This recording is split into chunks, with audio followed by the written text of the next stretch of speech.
Welcome back to my channel. প্রিয় দর্শক, আজ আমি দেখাবো কিভাবে লেদার ব্যাগ তৈরি করা হয়। তো প্রথমে আমি বড় যে পার্ট ব্যাগের মূল অংশ সেটা নিয়েছি লম্বায় 16 ইঞ্চি এবং প্রস্থয় 11 ইঞ্চি।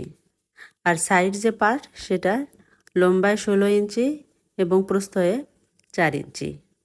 ব্যাগের যে তলি সেটা নিয়েছি প্রস্থয়ে 4 ইঞ্চি এবং লম্বায় 11 ইঞ্চি। আর ফিতা নিয়েছি 3 ইঞ্চি চৌড়া বা প্রস্থয়ে 3 ইঞ্চি আর লম্বায় 16 ইঞ্চি। তো প্রথমে আমি ব্যাগের যে তলি সেই তলি ডাবল সেলাই দিয়ে নিলাম।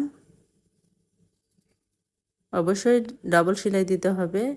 তারপর 2 কোণা ভালোভাবে মাপ দিয়ে মাঝখান থেকে সেলাই করে দিব। মাঝখান থেকে সেলাই করার কারণ তাহলে 2 দিকে কোণাটা ভালোভাবে বসবে। আর এক সাইড থেকে যদি সেলাই করা হয় তাহলে একটু কম বেশি হতেই পারে।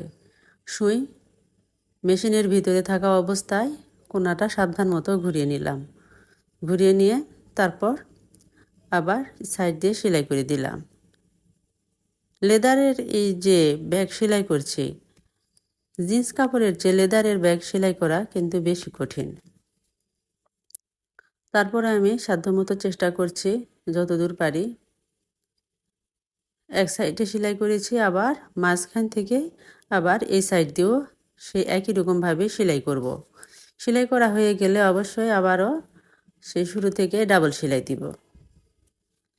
লেদার ব্যাগের সুবিধা হলো এই ব্যাগে আমরা সহজে এক জায়গা থেকে আরেক জায়গায় ছোটোখাটো কিছু মালামাল বা বাচ্চাদের টিফিন এই জাতীয় কিছু এক জায়গায় থেকে আমরা আরেক জায়গায় নিতে পারি। এছাড়াও দেখতেও কিন্তু সুন্দর দেখাচ্ছে। বাজারে বিভিন্ন রকম ব্যাগ আছে, তো এটা একটু লেদারের ব্যাগ একটু আলাদা ধরনের। প্রিয় দর্শক, আমার একদিকে হয়ে গেছে সেলাই করা, এখন আমি অন্য দিকে করছি, মানে অন্য পার্ট করছি সেলাই। সেই একই রকমভাবে মাঝখান থেকে নিয়ে সেলাই করব। লেদার ব্যাগের সুবিধা হবে বৃষ্টিতে ভিজে যাবে না। বৃষ্টির দিন বাইরে কোথাও গেলে দেখা যাচ্ছে যে ভিতরে কোনো কিছু থাকলে ভিজে যাওয়ার সম্ভাবনা থাকে। তো আমার দুই পাশে হয়ে গেল। দুই পাশে সেলাই হয়ে যাওয়ার পরে আবার আমি ডাবল সেলাই দিয়ে নিলাম।